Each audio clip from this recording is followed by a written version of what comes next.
अब क्या होगा सर? मुझे कुछ नहीं पता है, मुझे मेरे दोस्तों करोड़ रुपए वापस चाहिए।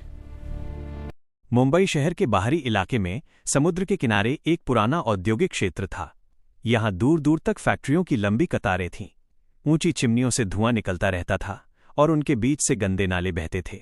हर सुबह सैकड़ों मजदूर अपने कंधों पर थकान और उम्मीद दोनों लेकर इन फैक्ट्रियों में काम करने आते थे। इसी इलाके में एक बहुत बड़ी ऑटोमोटिव कंपनी का रिसर्च प्लांट था। बाहर से देखने पर वो किसी किले जैसा लगता था। ऊंची दीवारें, बड़े गेट और अंदर सैकड़ों करोड़ की मशीनें। उस प्लांट में उस समय देश का सबसे महंगा प्रोजेक्ट चल रहा था। एक ऐसा इंजन जिसे भविष्य की इलेक्ट्रिक और हाइब्रिड गाड़ियों के लिए बनाया जा रहा था। अगर ये इंजन सफल हो जाता तो कंपनी दुनिया की सबसे बड़ी कंपनियों से मुकाबला कर सकती थी। इस इंजन पर करीब 200 करोड़ रुपए खर्च हो चुके थे। लेकिन पिछले एक महीने से वही इंजन कंपनी के लिए सबसे बड़ी परेशानी बन गया था। हर बार जब उसका टेस्ट किया जाता तो शुरुआत में सब कुछ ठीक चलता। स्क्रीन पर सारे डाटा सही दिखाई देते, तापमान सामान्य रहता, कंपन सामान्य रहता। लेकिन कुछ मिनट बाद अचानक इंजन से अजीब आवाज आने लगती। फिर स्क्रीन पर लाल रंग की चेतावनी चमक उठती, क्रिटिकल फेलियर, और इंजन खुद ही बंद हो जाता। देश विदेश से बुलाए गए बड़े इंजीनियर भी इस समस्या को समझ नहीं पा रहे थे। किसी को लगता कि सॉफ्टवेयर में समस्या है, किसी को लगता कि मेटल स्ट्रक्चर में गड़बड़ है, लेकिन असली कारण किसी को नहीं मिल रहा था। उधर कंपनी के करोड़ों रुपए हर दिन फंसते जा रहे थे। अगर जल्द समाधान नहीं मिला तो प्रोजेक्ट बंद भी हो सकता था। और उसी प्लांट के पीछे कूड़े के पास हर सुबह एक दुबला पतला लड़का दिखाई देता था। उसकी उम्र करीब 15 साल थी। नाम था अमन। उसके कपड़े पुराने और फटे हुए थे। पैरों में घिसी हुई चप्पलें थीं और कंधे पर एक बड़ा बोरा लटका रहता था। अमन का काम था कूड़ा बीनना। वो फैक्ट्रियों और आसपास की जगहों से प्लास्टिक, धातु के टुकड़े और टूटे हुए सामान इकट्ठा करता था ताकि उन्हें बेचकर कुछ पैसे कमा सके। लेकिन अमन बाकी कूड़ा बीनने वालों जैसा नहीं था। जब भी उसे कोई टूटी मशीन या जला हुआ पार्ट मिलता, वो उसे देर तक देखता रहता। कभी कभी वो उसे थपथपाता, कभी घुमाकर देखता, कभी कान के पास ले जाकर उसकी आवाज सुनता। लोगों को लगता कि वो बेकार में समय बर्बाद कर रहा है, लेकिन अमन के लिए हर टूटी चीज एक नई कहानी थी, एक राज था जिसे वो समझना चाहता था। प्लांट के कर्मचारी उसे मुश्किल से नोटिस करते थे। उनके लिए वो बस एक कूड़ा बीनने वाला लड़का था। कुछ गार्ड उसे डांटकर भगा देते थे, कुछ कर्मचारी उसका मजाक उड़ाते थे। और इस पूरे प्लांट में एक महिला थी जिससे हर कोई डरता था। उसका नाम था शालिनी वर्मा। वो इस पूरे रिसर्च प्लांट की ऑपरेशंस हेड थी। करीब 40 साल की उम्र, तेज आवाज और सख्त स्वभाव। उसे अपने काम में जरा भी लापरवाही पसंद नहीं थी। एक दिन अमन कूड़े के ढेर के पास बैठा हुआ था।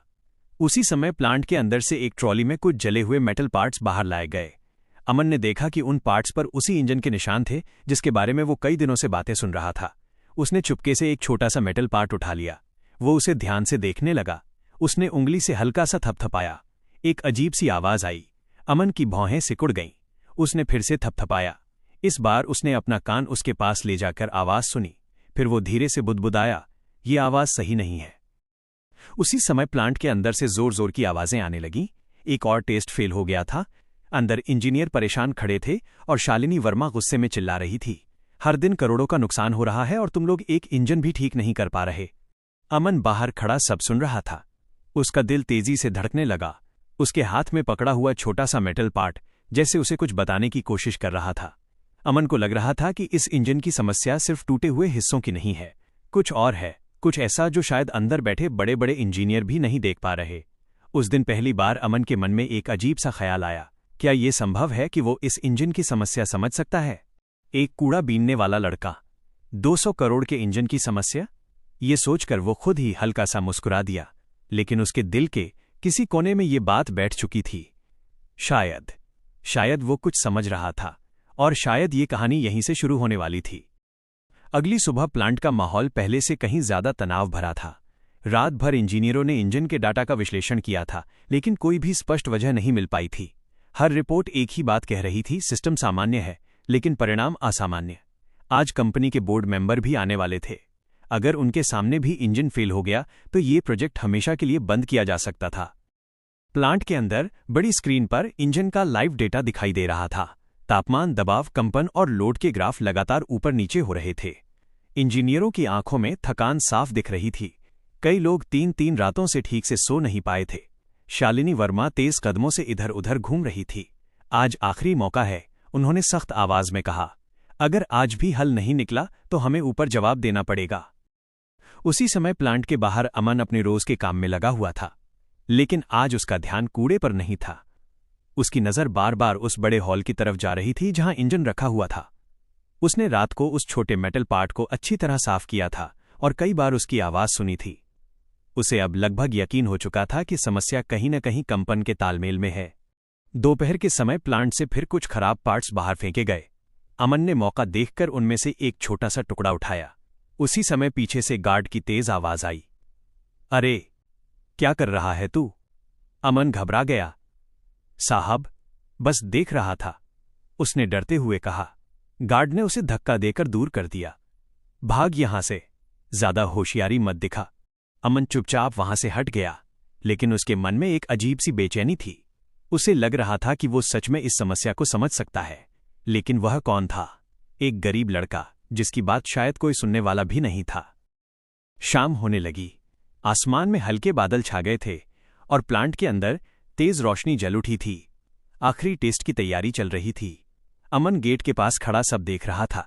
अचानक अंदर से आवाज आई, इंजन स्टार्ट करो। भारी मशीन की गूंज पूरे हॉल में फैल गई। अमन ने आंखें बंद कर लीं। वो सिर्फ आवाज सुन रहा था। कुछ मिनट तक सब ठीक चलता रहा, फिर वही अजीब सी खरखराहट और अगले ही पल इंजन बंद। अंदर अफरा तफरी मच गई। इंजीनियर परेशान हो गए। शालिनी वर्मा का धैर्य टूट चुका था। बस बहुत हो गया, उन्होंने गुस्से में कहा। इतने बड़े बड़े एक्सपर्ट भी इसे ठीक नहीं कर पा रहे। अमन का दिल तेजी से धड़कने लगा। उसे लग रहा था कि अगर उसने अभी कुछ नहीं कहा तो शायद कभी मौका नहीं मिलेगा। उसने हिम्मत जुटाई और जोर से बोला, मैडम, एक बात कहूं? पूरा हॉल अचानक शांत हो गया। सबकी नजरें उसकी तरफ मुड़ गईं। शालिनी ने उसे घूर कर देखा। तुम यहां कैसे घुसे? अमन की आवाज कांप रही थी, लेकिन उसने खुद को संभाला। मैडम, इंजन में खराबी सॉफ्टवेयर की नहीं है। ये सुनते ही कई इंजीनियर हंस पड़े। वाह, अब कूड़ा बीनने वाले भी इंजीनियर बन गए, किसी ने तंज कसा। शालिनी ने ठंडी आवाज में कहा, अच्छा तो बताओ महान विशेषज्ञ, समस्या क्या है? अमन ने गहरी सांस ली। इंजन अपनी ही कंपन से लड़ रहा है। कुछ सेकंड के लिए हॉल में सन्नाटा छा गया। फिर से हंसी गूंज उठी। शालिनी ने कहा, तुम्हें पता भी है ये इंजन कितने का है? 200 करोड़। ये कोई कबाड़ नहीं है जिसे थपथपाकर ठीक कर दिया जाए। अमन के कान लाल हो गए, लेकिन इस बार वो पीछे नहीं हटा। मैडम, मुझे बस 5 मिनट दीजिए। शालिनी गुस्से में सिक्योरिटी को बुलाने ही वाली थी कि एक सीनियर इंजीनियर आगे आया। मैडम, वैसे भी हमें अभी तक कोई समाधान नहीं मिला। अगर ये गलत हुआ तो भी क्या फर्क पड़ेगा? हॉल में हल्की हलचल हुई। शालिनी ने कुछ पल सोचा, फिर उसने अमन की तरफ देखा। उसकी आंखों में डर था, लेकिन उससे ज्यादा आत्मविश्वास। आखिरकार शालिनी बोली, ठीक है, 5 मिनट। 5 मिनट में अमन ने उसे सारी समस्याओं को ठीक कर दिया। इंजन फिर से चलने लगा और इस बार वो बिना रुके, बिना डरे चला। शालिनी वर्मा पीछे खड़ी थीं। भीड़ तालियां बजा रही थी। हेलो दोस्तों, ये कहानी अगर आपको थोड़ी सी भी अच्छी लगी हो तो वीडियो को लेकर शेयर और चैनल को सब्सक्राइब जरूर करें।